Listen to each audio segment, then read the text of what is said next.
만든 두 가지 목적이 있다고 말씀을 드렸습니다. 첫째는 하나님을 사랑하고 사랑받으면서 행복하도록, 그 사랑 가지고 옆에 있는 사람을 사랑하고 사랑받으면서 행복하도록 만드셨다. 관계를 위해서 만드셨다. 사랑의 관계. 그래서 우리가 사람답게 사는 것은 뭐냐?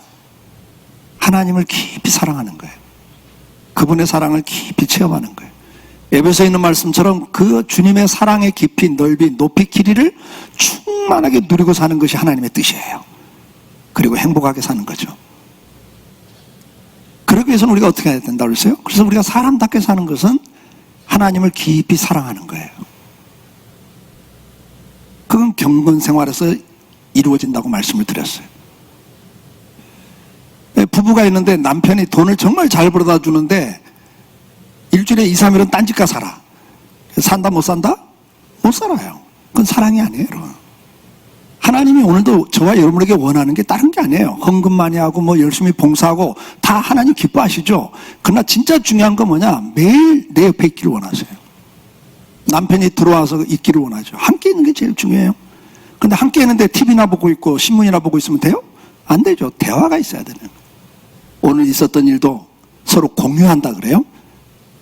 자세하게 공유하고 사는 거. 그래서 뭘 생각하고 있는지, 지금 뭘 하고 있는지를 알아야 되는 거예요, 서로. 그것을 진솔하게 대화할 수 있어야죠. 하나님이 오늘도 저와 여러분에게 제일 원하는 건 딴 거 아니에요, 여러분.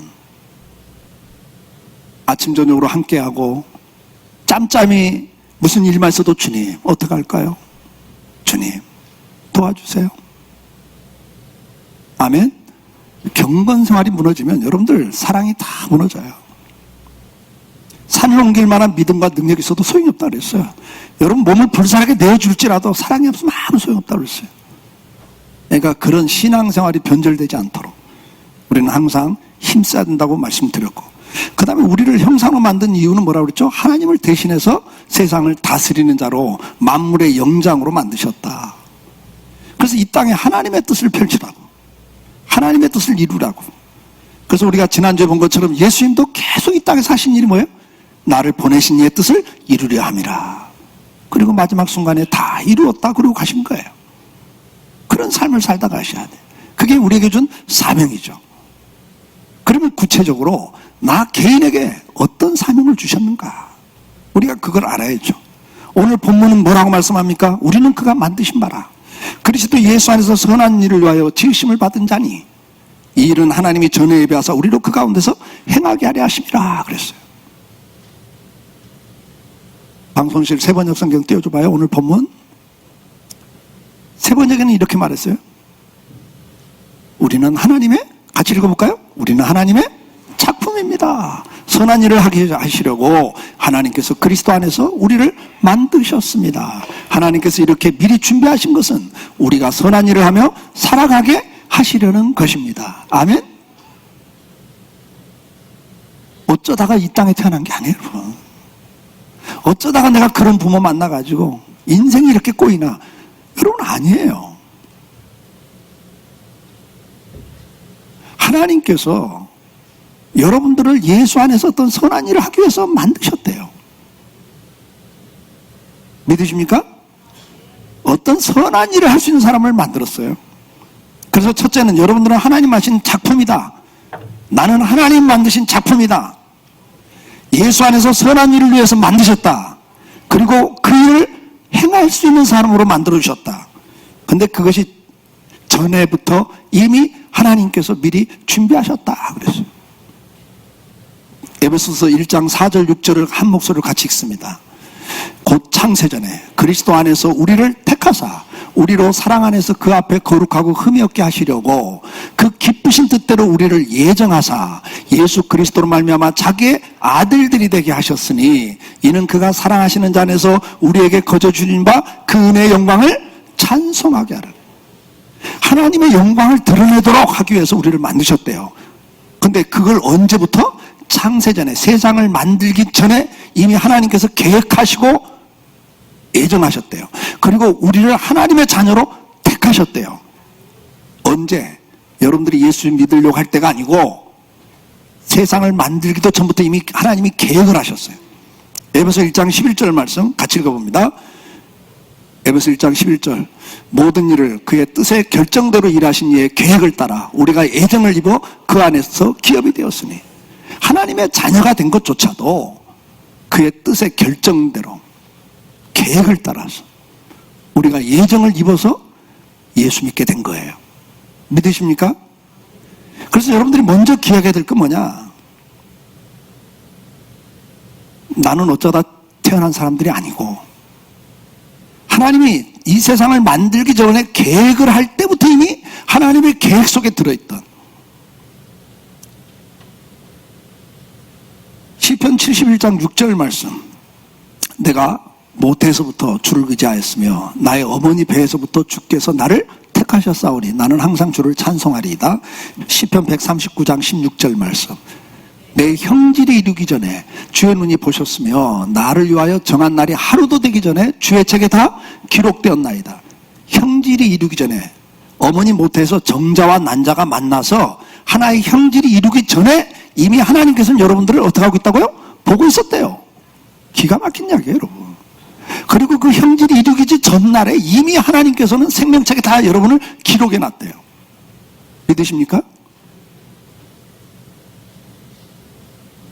놀라운 사실이에요, 여러분.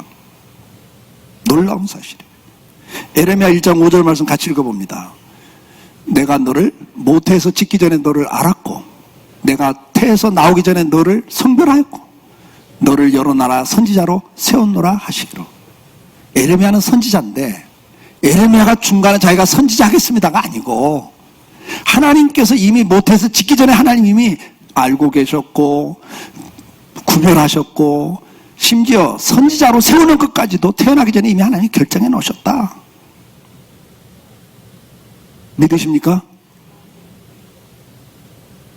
하나님의 전지하심이 이게 모든 걸 다 알고 계시기 때문에 여러분 인류 역사를 다 이미 계획하고 알고 준비하셨어요. 갈라디아 4장 4절 말씀 같이 읽어볼까요?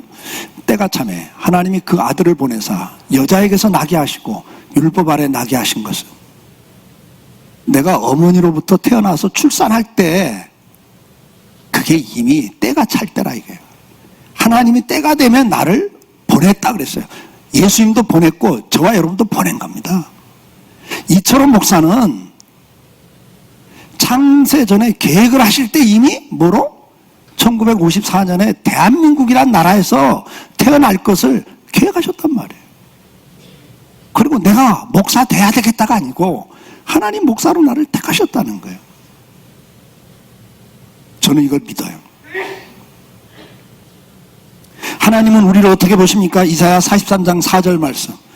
네가 내 눈에 보배롭고 존귀하며 내가 너를 사랑하였은즉 내가 내 대신 사람들을 내어주며 백성들이 내 생명을 대신하리. 하나님이 오늘도 우리를 보면서 뭐라 그래요? 너는 내가 내 눈에 어떻게 보이냐? 보배로운 존재, 존귀한 존재다. 어느 정도? 독생자 아들을 십자가에 죽일 만큼. 믿으시면 아멘. 우리에 대해서, 나에 대해서 자긍심을 가지셔야 돼요, 여러분. 예수님이 십자가에서 죽을 만큼 나를 사랑하신 거고, 나에 대해서 창세전부터 계획을 하고 계셨어요. 예수 안에서 하나님 영광 드리려고 살으라고. 그러면 하나님께서 나를 만드셨다 그랬는데, 아까 에베소서 2장 10절에 어떤 일을 행할 수 있는 산업을 만들었다는 거예요. 어떤 일을 행할 수 있는 산업을 만들었어요. 그러니까 어떤 일을 행할 수 있는 그 무엇을 만들었단 말이죠. 그게 뭐냐? 핵심 가치를 만들어준 거예요. 자, 핵심 가치란 한번 방송실 띄워줘 보세요. 핵심 가치란 같이 읽어보세요. 여러분이 결정을 내릴 때 근거가 되는 전제와 확신들이다. 행동과 의사결정을 만들어내는 핵심적인 확신을 말한다. 핵심 가치가 뭐라고요? 여러분들이 어떤 말을 하고 어떤 일을 하고 행동을 할 때 그 어떤 결정을 내리는 동기가 되고 그걸 그렇게 하도록 만드는 가치관이에요. 전제가 되는 거예요. 하나님 그걸 만들어준 거예요. 그래서 그것이 중요하다고 생각했기 때문에 그 일을 하도록 만드신 거예요. 그리고 이것은 똑같은 사람이 없어요. 독특한 거예요. 그래서 여러분들은 다른 사람과 비교하고 경쟁하고 살면 안 돼요. 좀 더 설명해 드릴게요. 세 번째 그 가치 읽어볼까요? 핵심 가치는 행동에서 나타난다. 됨됨이를 나타낸다. 재정지출, 일정표, 대화 등 생각 속에 구체적이고 실제로 나타난다. 이게 무슨 말이냐면 핵심 가치라는 건 내가 생각하는 중요한 가치관이기 때문에 여러분들이 돈을 쓸 때 보면 알아요. 그 사람 돈 어디다 우선순위로 쓰는가 보면 그 사람이 중요하다고 생각하는 핵심 가치가 그 속에 나와요. 나타나. 여러분들이 시간을 주로 어디다 집중적으로 쓰냐가 여러분의 가치관에 의해서 그 시간을 그렇게 쓰게 돼 있어요. 여러분들이 누구랑 대화할 때도 주로 하는 대화가 여러분의 핵심 가치고 말하는 것도 핵심 가치예요. 중요하다고 생각하는 걸 가지고 여러분들은 살아가요.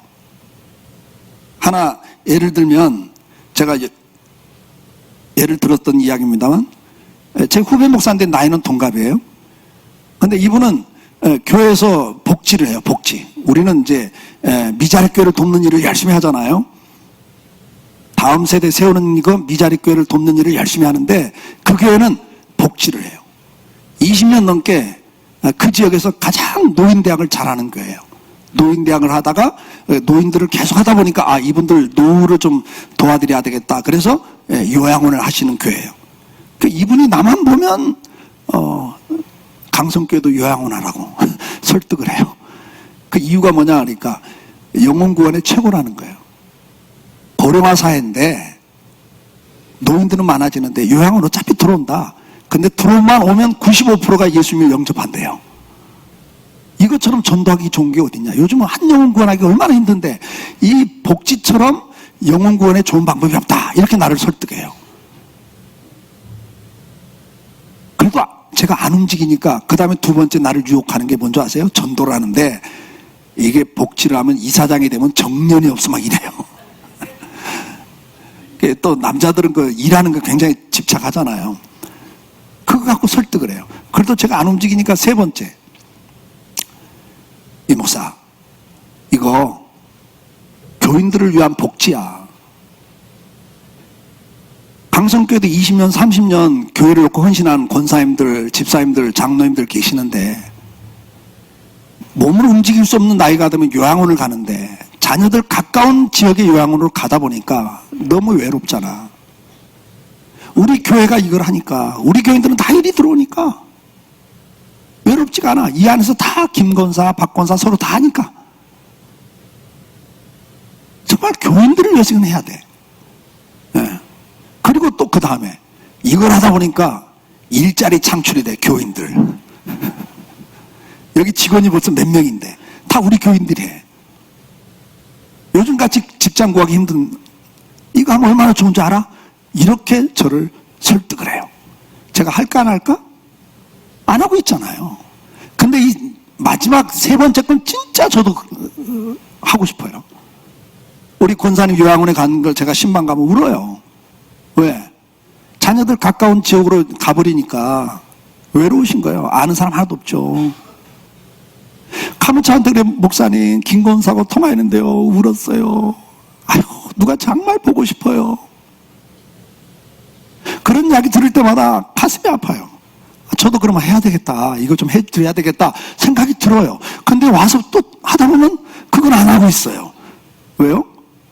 그건 나에게는 중요하다고 생각하는 핵심 가치가 아니기 때문에 그런 거예요.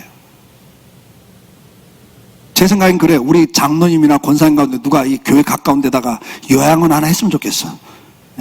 우리 교회 사명은 교회 섬기는 거니까 누가 감동이 되면 좀 하세요. 핵심 가치는 어떻게 만들어집니까? 하나님께서는 내가 인생을 살아오면서 갖가지 사건, 환경, 사람을 통해서 핵심 가치를 만들어 가십니다. 예레미야 29장 11절 말씀 같이 읽어볼까요? 여호와의 말씀이니라. 너희를 향한 나의 생각을 내가 안 하니 평안이요 재앙이 아니라 너희에게 미래와 희망을 주는 것이니라. 표준 세번역본으로 한번 읽어보세요. 이게 또 이해가 또 잘 되니까 같이 읽어보세요. 너희를 두고 계획하고 있는 일들은 오직 나만이 알고 있다. 내가 너희를 두고 계획하고 있는 일들은 재앙이 아니라 번영이다. 너희에게 미래에 대한 희망을 주려는 것이다. 나 주의 말이니라. 지금 에레미야 시대는 전쟁에서 져가지고 죽임을 당하고 재산을 빼앗기고 포로로 끌려가는 상황이에요. 전쟁만큼 큰 재앙이 어디 있어요? 근데 하나님께서 이렇게 말씀을 해요. 내가 너희를 향한 계획이 있어. 근데 너희는 몰라, 내 계획을. 그래서 지금 울고 불고 난리야. 여러분 인생에서 지워버리고 싶은 과거가 있어요. 감추고 싶은 과거가 있다고요. 생각만 해도 눈물이 나고 아픈 과거들이 있어요. 근데 하나님 말씀해요. 내가 너희들에게 계획이 있어서 사는 거다. 근데 재앙이 아니야. 앞으로 너 잘 되라고. 장래에 희망을 주기 위해서야. 무슨 말입니까? 여러분들이 이 시대에 대한민국에서 태어나고 저 북한에서 태어났으면 현재 여러분일까요? 한번 생각해 보세요. 만약 북한에서 태어났으면 어떤 사람이 돼 있을까? 아니 태어나는 나라만 달라도 전혀 다른 사람이 돼 있죠. 왜죠?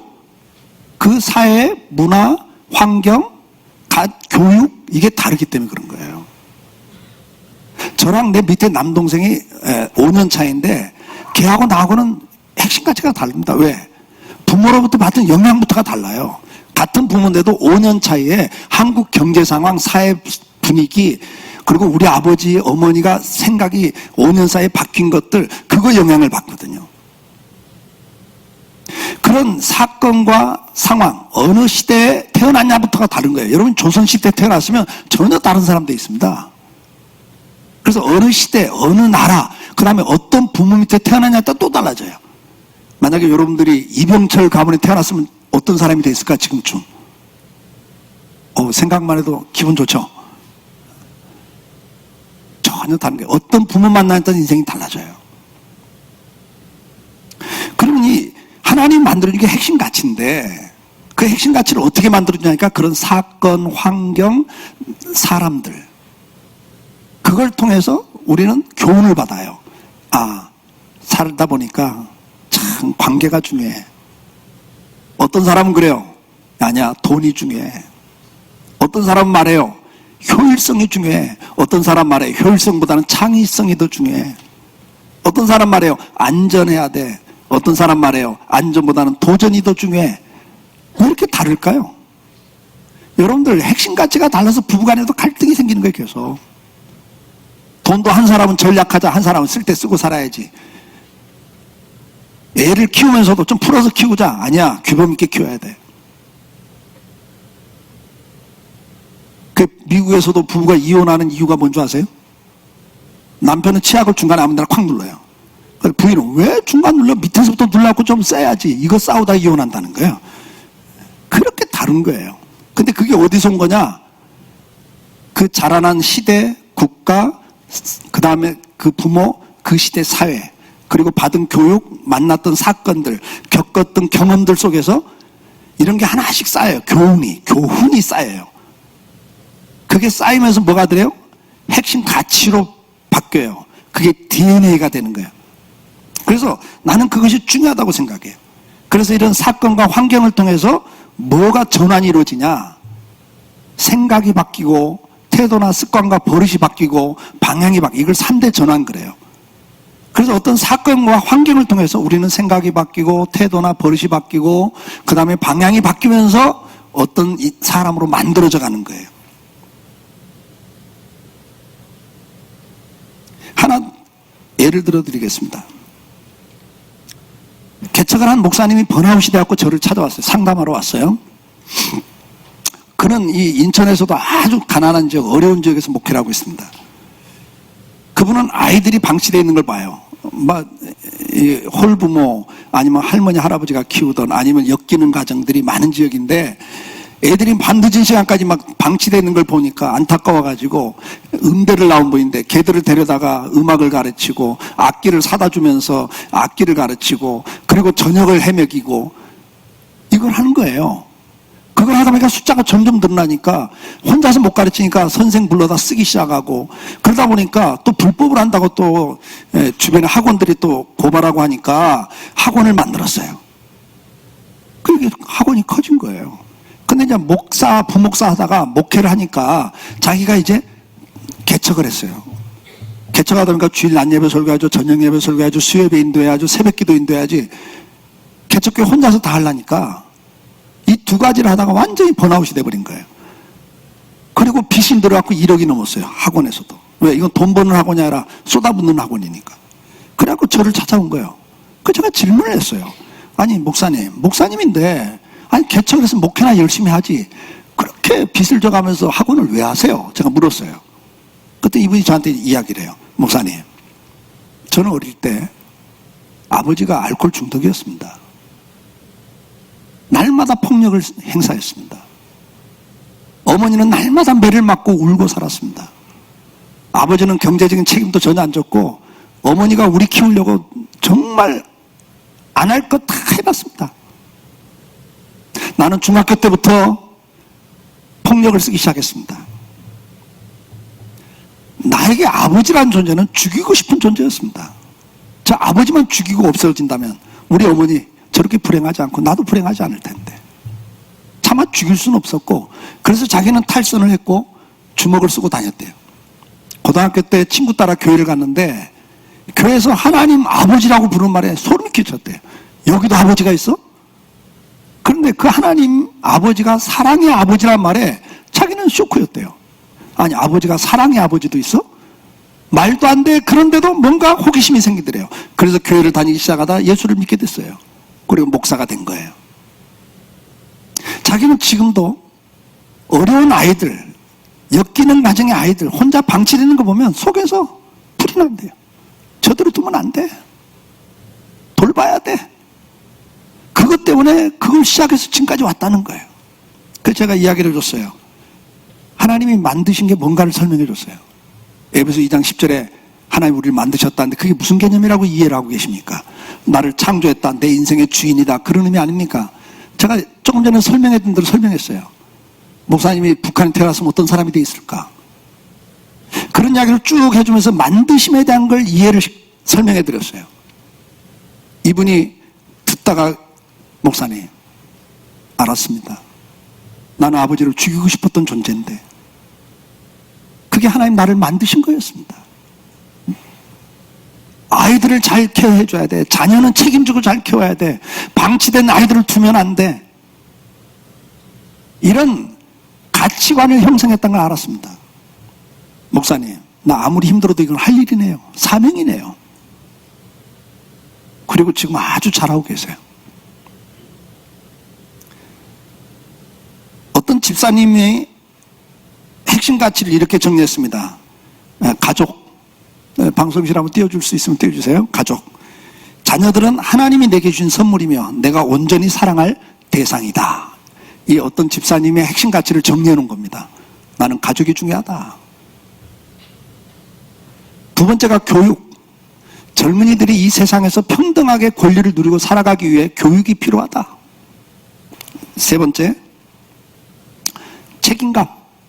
하나님이 나에게 주신 가족과 관계, 축복은 내가 잘 돌보고 이해하고 도울 수 있다. 책임감이 있어야 된다. 이분도 이제 자라면서 좀 부모가 제대로 책임을 안 졌을 수 있어요. 분명히 그런 어떤 사건들을 통해서 이게 만들어지거든요. 그 다음에 긍휼. 고난과 고통을 겪어보았으므로 같은 처지에 있는 사람들을 이해하고 도울 수 있다. 긍휼을 베풀어야 된다. 구제. 어려움에 처한 이웃을 돕는 것은 하나님이 원하시는 것이고 주는 자가 복이 있다는 말을 실천하는 것이다. 물어보나 마나 이분은 이런 어려움을 겪었던 분이에요. 틀림없어요. 그런 걸 통해서 하나님이 저런 핵심 가치를 만들어준 거란 말이에요. 그래서 이분이 이 핵심 가치를 가지고 그럼 왜 이런 가치를 만들어줬지? 나보고 어떤 삶을 살으라고? 그래서 본인이 정리한 것이 사명선언문이라고 그러는데 보여주실래요? 이런 그걸 가지고 이렇게 이분은 정리를 했어요. 같이 읽어볼까요? 나의 사명은 장학금을 모금하여 교회 어려운 학생들을 돕고 나아가서 소수민족과 재정적으로 어려운 가정들을 돕는 일을 통해 지역사회를 밝고 살기 좋은 곳으로 만드는 것이다. 그리고 이 일을 위해서 그럼 구체적으로 무엇을 어떻게 할 것인가를 실천해 가는 거예요. 이게 여러분 개인 사명인 거예요. 여러분들 이해를 돕기 위해서 제 것도 하나 말씀드리겠습니다. 저는 4대째 예수를 믿는 사람입니다. 친할아버지, 친할머니는 우리 아버지가 어렸을 때 돌아가셨기 때문에 저는 친할아버지, 친할머니를 보지를 못했어요. 제가 할아버지, 할머니는 외할아버지, 외할머니만 봤습니다. 제가 중학교 때 두 분이 돌아가셨거든요. 그리고 우리 아버지, 어머니의 삶, 내가 65년 이상 살면서 살아오면서 저에게 만들어준 중요한 게 뭔지 아세요? 하나님 절대주권이에요. 다 사는 걸 저도 지켜봤는데 인생 마음대로 되는 거 없더라고요. 내 마음대로 안 되더라고. 스펙이 좋고 뭐 좋고 해도 안 되더라고. 제가 깨달은 거예요. 생사복은 하나님 손에 있다. 그래서 제가 다솜이나 동혁에게 제일 많이 했던 말이에요. 스펙도 좋아야 돼. 열심히 해. 그러나 더 중요한 건 하나님 복주야 인생은 복되다. 하나님 앞에 잘 보여라. 아무리 못해도 기본기는 꼭 지켜라. 주일 지키고 11조 생활하는 기본기는 꼭 지켜라. 제가 이 이야기는 수없이 했던 이야기입니다. 그 다음에 두 번째가 부모예요. 저는 쭉 자라면서 지금까지 살아오면서 부모의 역할이 얼마나 중요한가를 보고 살았어요. 부모가 미치는 영향이 절대적입니다, 여러분. 제 멘토에 맨 먼저 나오는 분이 부모님이 딱 이름 나와요. 제 인생의 멘토, 부모님이에요. 그 부모님들이 사는 모습, 평생 강조했던 것들이 내게 핵심 가치가 되거든요. 그렇게 살아가요, 인생이. 부모가 중요하다. 그 중에 제일 중요한 게 뭐냐? 신앙을 계승하는 부모가 제일 중요하다. 아무리 유산 많이 남겨줘도 신앙을 남겨주지 않으면 다 인생 무너진다. 저는 이게 굉장히 중요한 핵심 가치예요. 그 다음에는 행복입니다. 저희 어머니가 20년을 철학기도 하면서 우리 아들은 4대째 예수 믿으니까 목사가 될 사람이니까 사목감으로 3대째 예수 믿는 집에서 사목감 짝 지어주세요 이렇게 기도를 하셨는데 제가 미스김을 좋아하는 바람에 당대 예수 믿는 아이고 우리 어머니 20년 기도가 무너진 거예요. 근데 그 이유가 누구냐니까 아들 때문에 그런 게 아니라 저 백녀시 같은 미스김이 우리 아들을 유혹해가지고 정신을 못 차리고 있다고. 그래서 그 모든 분노가 우리 아내에게 쏟아진 거예요. 한 12, 13년을요 얼마나 힘들게 했던지요. 우리 아내가 정말 자살을 생각했대요. 나는 이혼을 생각한 거예요. 그 피눈물 나는 결혼 생활을 목사인데도 그랬어요, 여러분. 그러니까 사모니까 사모가 돼가지고 부모도 공격 못하고 사랑도 못하고 나는 정말 못된 사람이구나, 나는 정말 죄인이구나 이러면서 더 좌절하고 절망하고. 그런 과정을 통해서 저에게 만드는 핵심 가치가 뭔지 아세요? 가정은 행복해야 돼. 교회는 행복해야 돼. 제 설교의 상당 부분이 삶입니다, 여러분.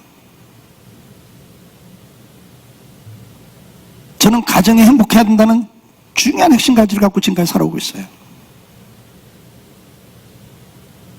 어느 날 저희 교회 어떤 신앙생활 안 하는 분인데 그냥 교회 등록을 하셨어요. 이제 신앙생활 해보겠다고. 그래서 어떻게 그렇게 오시게 됐습니까? 그러니까 이런 말씀 하더라고요. 목사님, 강성계 목사님 부부가 너무 행복하게 산다는 소문이 나서 한번 와봤습니다 그러더라고요. 표정이 별로네. 어떤 집사님이 저한테 그러더라고 대놓고. 나는 솔직히 목사님 부부가 행복하게 사는 거 보니까 배가 아프다고. 어떤 우리 여성도들이 우리 아내한테 그런대요. 나는 같은 여자로서 사모님 부럽다고. 남편이 그렇게 절대적으로 지지해주고 밀어주고 세워주는 거 같은 여자로서 정말 부럽다고. 사랑하는 여러분, 목회가 뭡니까? 목회는 설교 잘하는 게 목회가 아니에요. 설교 백날 잘해보세요. 제가 삶에서 그게 안 돼버리면 영향력이 없어지잖아요. 그래서 몸부림치는 거예요. 목회가 뭡니까 하고 물으니까 우리 아내가 그러더라고요. 후배들이 물으니까 삶입니다. 부부생활을 어떻게 하고 자녀들을 어떻게 키워내고 어려움들이 많지만 그걸 어떻게 극복하면서 살아내는가. 그것이 삶으로 보여주는 게 목회라고 생각합니다. 저는 멘토라고 하는 중요한 핵심 가치가 있어요. 사람 좋은 멘토 만나는 것처럼 큰 축복이 없습니다. 이건 제가 중학교 지나갈 때, 고등학교 졸업하고 신학교 지나갈 때 저를 지도했던 외삼촌 담임 목사님이 내 입장보다는 당신들 입장에서 학교 진로를 정해줬어요. 저는 초등학교 때 전 과목을 다 암송했던 사람입니다. 머리 나쁘다고 생각해 본 적이 없어요. 그런데 학교를 당신들이 이 학교가, 나는 뭐 시골 촌놈이 서울로 중학교 지나가는데 외삼촌이 여기 가니까 거기 갔죠. 1류, 2류, 3류가 있는 시대에 3류 중학교에다 집어넣었어요, 저를. 제가 학력 컴플렉스가 생겼어요. 피눈물 흘렸어요. 담임 목사님이 신학교 가겠다 그러니까 당신이 하고 있는 신학교에다 집어넣었어요. 제 앞날은 생각하지 않으셨어요. 제가 그때 피눈물 흘리면서 만들어진 게 뭔지 아세요? 좋은 멘토 돼야 돼. 안식. 제가 1990년에 4개월을 유럽 나가서 안식월을 보내잖아요. 그때 독일에서 기독교 문화를 처음 접해봐요, 저는. 그러면서 신론이 바뀌어버렸어요. 그러면서 저에게 만들어진 게 뭔지 아세요? 쉼이 필요하다. 그걸 통해서 재충전만 되는 것이 아니라 전환이 이루어진다. 그리고 그건 너무나 중요한 전환이다. 그래서 그다음부터 저는 정말 어렵지만은 우리 다솜이 초등학교 때부터 비행기표 6개월 막 이렇게 활부로 끊어가지고 미국 친구 목사한테 보내요. 야, 생활비 못 대줘. 한 달만 좀 데리고 있어. 그리고 네 아들 우리 한국에 보내. 그럼 나도 한 달은 내가 해줄게. 우리 품앗이 하자. 여행을 보내기 시작한 이유가 여기서부터 시작돼요. 그걸 통해서 생각이 바뀌더라고요. 우리 다솜이도 초등학교 5학년 때 갔는데 제가 친구한테 이야기했죠. 그 미국 교회 여름 캠프, 우리말로 여름 성경학교 좀 보내보라고. 얘가 초등학교 때 여름 캠프 갔는데 영어를 모르는데 거기를 간 거 아니에요. 5학년 때 생각했대요. 아, 영어를 좀 해야 되겠다. 그리고 와서 열심히 영어해서 외고를 간 거예요. 근데 인생의 어떤 전환, 터닝 포인트를 만들어준단 말이에요. 저는 그래서 이것이 중요하다 이렇게 생각을 해요. 그 다음에 변화. 변화가 없는 건 도태다. 변화를 통해 성숙해간다. 저는 지금도 교육을 받고 훈련을 받아요. 내가 75세가 넘어간 앞으로 10년 후에 나는 또 어떤 사명이 있을까? 그걸 생각하면서 지금 또 교육 들어가고 있어요. 자기 개발, 자기 변화를 주지 않으면 도태입니다. 제 핵심 가치 가운데 정말 중요한 게 뭐냐? 기도입니다. 외할머니가 기도하는 할머니였고 우리 어머니가 기도하는 어머니였어요. 저는 인생에서 기도가 중요하다. 하나님의 뜻을 깨닫게 하고 순종하게 하고 하나님의 뜻을 이루게 하는 원동력이 기도다. 기도 안 하면 깨닫지도 못하고 깨달아도 순종할 힘이 없어요. 그 다음에 제가 4대째 예수 믿으면서 터득한 거, 인생은 심는 대로 거둔다. 저에게 만들어진 핵심 가치예요. 잘 심자. 말 한마디 하나하나가 다 심는 대로 거둡니다. 여러분 행동 하나하나가 다 심는 대로 거둬요. 저는 수없이 봤어요. 제 삶에서도 봤고. 그 다음에 나오는 건 은사입니다. 하나님이 이 핵심 가치를 갖고 어떤 일을 할 수 있도록 은사를 주셨어요. 첫째가 저는 돕는 은사, 섬기는 은사입니다. 제가 은사 검사하면 1순위가 돕는 은사예요. 두 번째가 가르치는 은사, 세 번째가 믿음의 은사를 주셨어요. 그래서 저는 하나님 뜻이다 그러면 그냥 믿고 가요. 뭐 재정, 뭐 상황 그거 그렇게 중요하게 생각하지 않습니다. 왜? 그건 내게 준 은사니까. 그래서 개척을 해서 교인 7, 80명일 때도 처음 예배당을 질 수가 있었던 거예요. 이 두 번째 예배당 질 때도 다 불가능하다고 그랬어요. IMF 걸리면서. 다 불가능하다고 그랬어요. 어떤 집사는 나한테 그러세요. 건축이 되나 보십시오. 내 손에 장을 지십니다 그랬습니다. 여러분. 근데 여러분 예배당 져갖고 여기 들어와서 예배 드리고 있잖아요. 저는 그때 이렇게 따라서 하겠어요. 한번 따라서 하세요. 하나님께서도 불경기를 타신다. 아멘? 뭐가 아멘이에요? 졸고 있다가 아멘 그러면 안 되나? 아니 IMF로 안 된다니까. 그럼 도대체 하나님 어디 계시는 거예요? 하나님이 하라고 그랬으면 하면 하나님 책임을 져요. 믿음으로 나갈 때 역사가 나타나요. 이런 걸 저한테 준 은사예요. 그러면 저는 이걸 가지고 하나님 이런 핵심 가치를 갖고 나는 어떤 인생을 살으라고 이런 핵심 가치를 만들어줬을까를 묵상하는 겁니다.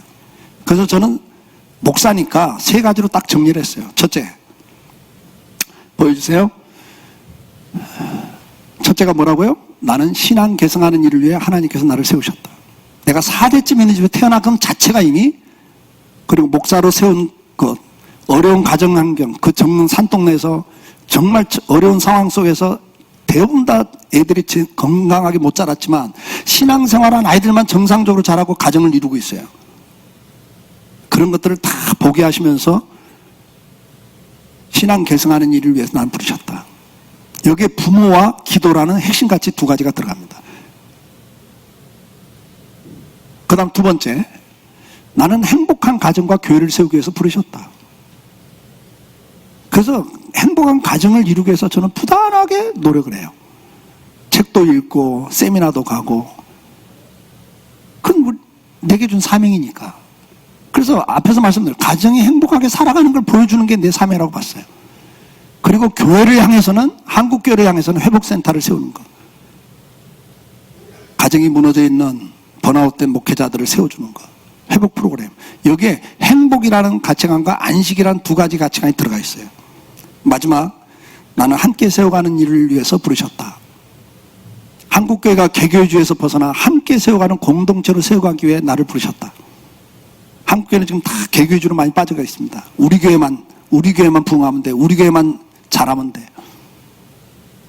이 시대적 사명 중에 하나님이 우리 강성교회 주신 사명이 뭔지 아세요? 아까 말한 그 목사님은 복지입니다. 근데 우리 교회는 이걸 주셨어요. 저는 신학교 총신 신대원 1학년 때 교권주의에 의해서 학교가 짓밟힌 거 보면서 한국교회 이대로 가면 안 된다. 한국교회 개혁해야 된다. 그래서 합동신학대학원으로 간 사람이에요. 하나님이 그런 그 격동기의 신학교를 저를 보냈고, 정말 교권주의가 교회를 지배하는 걸 저는 보게 하셨고, 그래서 계속 제가 목회하면서도 주인 노릇하지 말자, 권리를 주장하지 말자. 그래서 나도 65세 은퇴하겠다. 계속 그런 이야기를 했던 배경이 뭔지 아세요? 이런 게 있는 거예요. 그래서 정말 개교회도 아니고 하나님 나라 전체를 보자. 우리 교회는 개척해서 지금까지 우리 한 장로님 다 합니다. 우리 교회란 재정 쓰는데 인색한 교회입니다. 근데 남 주는 데는 인색한 적이 없어요. 여기에 제 핵심 가치가 들어가 있는 게 뭐죠? 섬김, 가르침, 멘토, 변화라는 핵심 가치가 들어가 있습니다. 저는 목사니까 이렇게 살아요. 그러나 여러분들은 앞에서 어떤 집사님 것 말씀하셨죠? 그것 여러분 참고하시면 좋겠습니다. 그러니까 내 인생 여정을 전체를 들여다보면서 하나님 나한테 만들어낸 핵심 가치가 뭔가를 발견하는 프로그램이 포커싱 리더스라는 프로그램이에요. 제가 지금 목사님들, 사모님들 대상으로 10년 이상 강의하고 있는 포커싱 리더스. 그게 그겁니다. 우리 교회에서는 제가 장로님들, 그리고 옛날에 안수집사님 처음 된 분들만 해드렸어요. 왜냐하면 목사님들 대상으로 만든 프로그램이라. 근데 이번에 미국 CRM, 요즘에 이제 노보로 바뀌었습니다. 그 노보에서 평신도를 위한 포커싱 리더 세미나 교재가 나왔어요. 그 지난 2주 전에 제가 노보 이사에 2박 3일 동안 가서 이거 검토하고 돌아봤는데, 영어를 번역한 거라 그 어프로치 하는 게 좀 달라요. 단어도 좀 다르고. 일깨워라. 근데 이 일깨워라, 여러분 확 와닿지 않잖아요. 자기 사명을 발견하고 살자 그 말인데, 그래서 지금 편집 작업 하려고 그래요. 그러고 나면 한 10월 달 정도에 제가 우리 성도님들 전체, 이제 평신도용이 나왔으니까 성도들 전체를 대상으로 해드리려고 그래요. 신청받아서.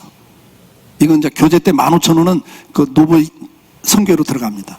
강사비는 각 교회가 부담하는데 제가 강사하니까 우리 교회는 그냥 하드리고, 신청하십시오. 한번 꼭 해보세요. 여러분 인생에서 한번 정리를 하셔야 됩니다. 나이가 60대이신 분들은 리포커싱 그래요. 지금까지 사명 따라 살아왔는데 이제 남은 인생 또 어떻게 하나님의 뜻을 발견하고 살아갈 건가. 저도 리포커싱을 계속 하거든요. 저는 10년 단위로 합니다. 10년 단위로. 그래서 저는 65세 은퇴하기 전에 50대 중반에 이미 65세 은퇴하고 하나님이 나한테 맡긴 일이 뭐지? 나를 통해서 이루고자 하는 일이 뭐지? 그걸 계속 왔고 그걸 위해서 준비를 했어요. 그건 다음에 좀 말씀드리도록 하겠습니다. 여러분에게 하나님이 시대와 환경, 사건, 사람들을 통해 만들어낸 핵심 가치가 뭔가 그걸 꼭 확인하셔야 됩니다. 그리고 하나님 주신 은사, 재능이 뭔가 그 핵심 가치는 메인 밸류 가치관이기 때문에 이것이 중요해. 그래서 이거 해야 돼라는 생각을 주는 거예요. 근데 그 일을 할 수 있도록 하나님이 거기다가 더 보충준 게 뭐냐? 은사를 준 거예요. 재능. 그래서 나라고 하는 존재는 세 가지로 구성되어 있어요. 첫째, 핵심 가치. 하나님이 이 환경을 통해 만든 핵심 가치. 두 번째가 뭐예요? 그 일을 할 수 있도록 은사를, 재능을 줬고, 그 다음에 마지막 기질. 부모로부터 받은 기질. 그래서 핵심 가치가 같아도 주신 은사가 다르고 기질이 달라서 전혀 다른 모양의 삶을 살아가요. 그래서 73억이 똑같지 않은 거예요. 참 하나님 만드시면 오묘막측하죠. 심묘막측한 거예요. 오늘 결론은 뭡니까? 그 핵심 가치와 은사와 재능을 그 기질을 가지고 어떤 영향력 있는 삶을 살 것인가, 어떻게 하나님을 드러내고 하나님 뜻을 이 땅에 이룰 것인가, 그것을 정리하는 게 뭐예요? 사명선언서예요. 그런데 하나님 준 핵심 가치도 모르고 그냥 내가 주님에서 이렇게 한번 살아보고 싶습니다. 그건 뭐라고 그게 야망이라 그래. 야망. 우리가 주님을 위하여 선지자 노래 됐습니다 할 때 불법을 행한 자들아 책망을 하시죠. 우리가 어떤 일에도 내가 주를 위해서 이러면 그건 야망이 돼요. 그런데 주님께서 나를 만드신 걸 이해하고 어떤 일을 하라고 했다는 걸 발견하는 게 사명이에요.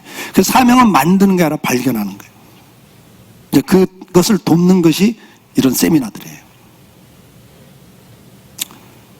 사랑하는 성도 여러분, 우리는 하나님께서 나를 만드셨습니다. 선한 일을 하라고 만드셨습니다. 창세전에 계획하셨고 때가 되면 나를 이 땅에 보내셨습니다. 그리고 시대와 나라, 부모와 환경, 사건, 사람들을 통해 나에게 이것이 중요해라고 하는 핵심 가치, 메인 밸류를 만들어 주셨습니다. 그리고 그 핵심 가치를 가지고 어떤 일을 할 수 있도록 재능까지 주셨습니다. 그러므로 우리는 나의 핵심 가치와 재능을 확인하고 그 핵심 가치와 재능을 가지고 나는 어떤 삶과 사역을 통해 하나님의 뜻을 이 땅에 이룰 사람인가, 어떤 영향력을 미치고 살 것인가를 분명히 하고 내 육체 남은 때를 살아가셔야 됩니다. 은퇴했으니까 아니에요, 여러분. 모세처럼 주님 부르시는 마지막 날까지도 우리는 사명이 있습니다. 그걸 위해서 존재하는 거예요. 그걸 발견하고 쫓아갈 수 있기를 주의 이름으로 축복합니다. 기도하겠습니다.